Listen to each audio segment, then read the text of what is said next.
Hey YouTube, long time no see. So today I am coming to you guys with an update to my Amazon FBA experience. I recorded a video a while ago on my channel and I discussed my experience with Amazon FBA at that time. And since then, I've actually closed my business and taken my listings down off of Amazon a couple of months ago now. Ultimately, my business failed, and I just wanted to come provide an update and some more insight into the behind the scenes stuff that was going on that led to the decision of me closing. And hopefully someone is able to take something away from this video if you are thinking about dabbling in FBA yourself. Not to discourage anyone, but I see a lot of positive videos on YouTube myself about Amazon FBA and how successful it can be. So I just wanted to come provide a story that wasn't necessarily one that you find floating at the top of your recommendation list, but an honest one. So like I said, I deleted my listings a couple of months ago on Amazon now. After I made that Amazon FBA video previously, I didn't drop the business at that moment. I actually continued to push forward and try to learn some of the ins and outs of FBA a little bit more and hone in on a couple of things that would ultimately or supposedly make my business successful. So one of those things that I did is attack SEO. If you don't know, SEO is search engine optimization. And to attack that from a stronger angle, I essentially rewrote my entire listing for my product. My product were baby bibs, something super simple, something that a lot of people need. And I think mine was pretty unique because it came with a pacifier clip attached and a little loop for it to go through, unlike a lot of the bandana bibs that you see on Amazon these days. And so my SEO attempts that I attempted, one, I tweaked my listings to go by popular word searches. So when I say popular word searches, what I mean by this is I know that if I'm going to go on Amazon and search for bibs, specifically bandana bibs, because that was my product, then I would type in bandana bibs on Amazon in the search bar. And essentially you get a list of suggested search items when you type those phrases in, whether you type in bandana or bib or bandana bib together. And I took a lot of those words and put them in an Excel spreadsheet and listed them in order to determine which words showed the highest towards the list, okay? And then I worked those phrases or words into my listing itself. So my listing didn't just say bandana bibs, because though it didn't have any, I would say, hot words in it. So mine said something like bandana bibs, baby girl, soft, baby boy, newborn, infant, toddler, drool bib, something like that. So the title completely doesn't make sense. The title doesn't sound catchy at all. But that is apparently how you're supposed to organize your listing title so that you pop up in the search results when someone types in one of those search phrases into Amazon that Amazon suggests to them, so that you actually show up. Another thing that I did is I mimicked other similar products and their listings. So I looked up other, I guess you can say, vendors who sold products that were similar to mine, bandana bibs. And I looked at the phrasing that they use for their description. I looked at their title for their product. I looked at, the description that they use in it. under the picture. I looked at the descriptive words that they use: cotton, soft, 100% cotton, or however they phrased it. I looked at things like that and took some of their words and also put it in mine, because the similar products that I was looking at, these are people who are some of the top sellers on Amazon. Of course, I didn't go and look at someone who didn't really have any reviews. I looked at vendors who had thousands of reviews, and they had thousands of purchases, I'm assuming, because they were ranked so high.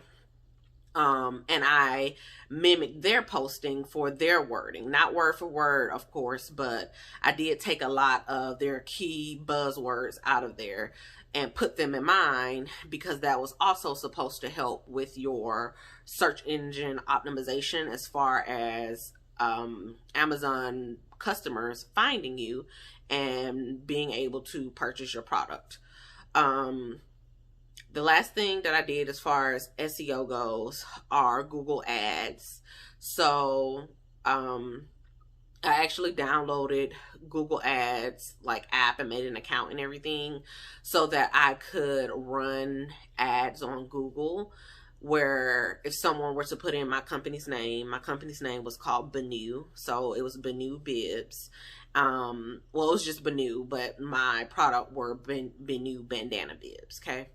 So if someone were to, search bandana bibs, or, even the word Benu or the word bibs, Google was supposed to be a tool that would help me get my ad seen based on those keywords that I put in my ad.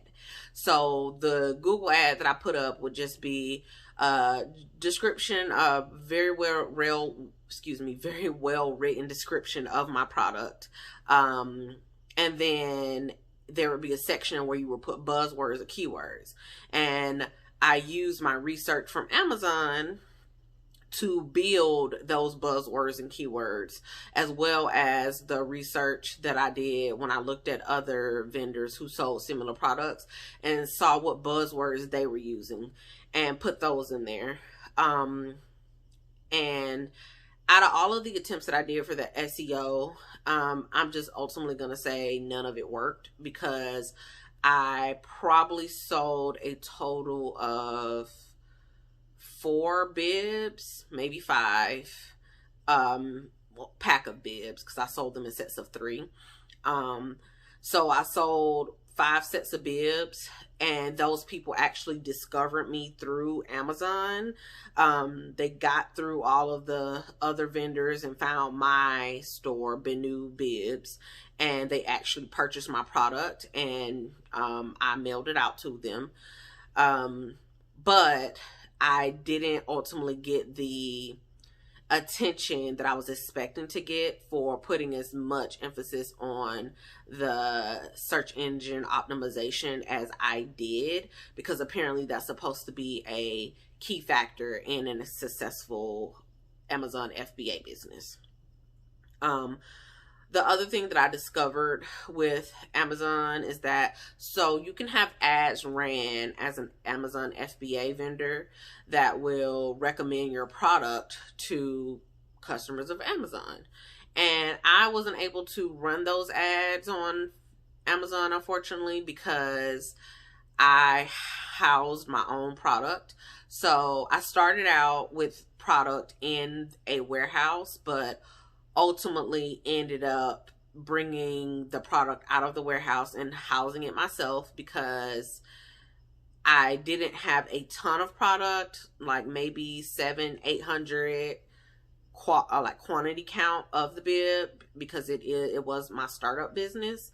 So I didn't have too much, and I had enough space where I could store the boxes in my living area. So I just, decided to take them out of the warehouse and keep them myself. But ultimately that ended up leading to me not being able to run those ads on Amazon. So that was completely out for me. And then I also tried to double down on my social media to drive traffic to my Amazon listings. So I created a Facebook page and an Instagram where I would post and share customer reviews or share influencer reviews, because I did send my product to 3 or 4 different influencers that had a pretty decent following on social media. They weren't like thousands and thousands of followers, but they had a pretty good amount of followers for, I feel like, a startup company to offer exchange services. Like, hey, you keep my product as long as you agree to, you know, give me a review on it. And they did that, and I shared those reviews on the social media pages, and I got a few interactions here and there between Instagram and Facebook, but ultimately nothing that led to any revenue, I should say. So I ran ads through Facebook and Instagram, mostly Facebook, because that's where I initially started out. So I ran a lot of ads on Facebook, and I ran quite a few on Amazon. Quite a few on Instagram as well. But I could see the exposure that they were getting, but the exposure didn't come back to, it didn't lead to traffic to my site, or didn't lead the traffic to my Amazon posting at all, and ultimately ended up with no revenue, which is why the business is closed today. So with that being said, just to give you guys an idea of how much I invested in this to start, for anyone that's wondering, I probably invested between $1,000 to $2,000 in total. That is from me, and it's probably closer to the $2,000 range. That is in, well, I can say it is for sure closer to $2,000 range, maybe a little over that. But that would include me scouting my vendors for my bibs, purchasing test products, and then actually ultimately ordering inventory to hold, shipping costs, and running ads, building a website. I had a whole website built for it outside of the social medias, also to drive traffic. But at one point I also had a shop set up on there, so if someone wanted to purchase directly from the shop, they could. So either way, and I purchased my domain for that. So that was a few $100s, but close to 2,000, if not over 2,000, including everything from product sourcing to running ads, weekly, monthly ads. And I don't think that a lot of people are 100% transparent on what it takes to go into an FBA business, because it sounded like such an amazing thing when I first started hearing about it, and I was all gung-ho about it, and I'm like, oh, I can totally do that. And I am sure that there are people out there who can figure it out, and there are people who can figure it out, who have figured it out, obviously, and they've gotten a lot of success from it. But as far as me doing another FBA business, I would be very hesitant if I would ever consider doing it again. $2,000 isn't a ton of money to some people, but to others, starting like throwing $2,000 into a business for it to fail over and over and over again. Not saying that's going to happen, but if that did happen, you know, that could add up to a lot of lost money. And I know some people have lost way more money than that starting their Amazon businesses, but theirs took off. I guess you can say, they saw a lot of success from there. So they may have lost $5,000 in the beginning, but ultimately they end up making $60,000 a month or $30,000 a month, something crazy like that a month on their product. But that just didn't happen for me. So I just wanted to come share my experience. If you have any questions, please leave them in the comments below, and I'll be more than happy to answer them. If you have any advice for me, or if you know anything that I missed in this video that you've personally dabbled in yourself with Amazon FBA, let me know.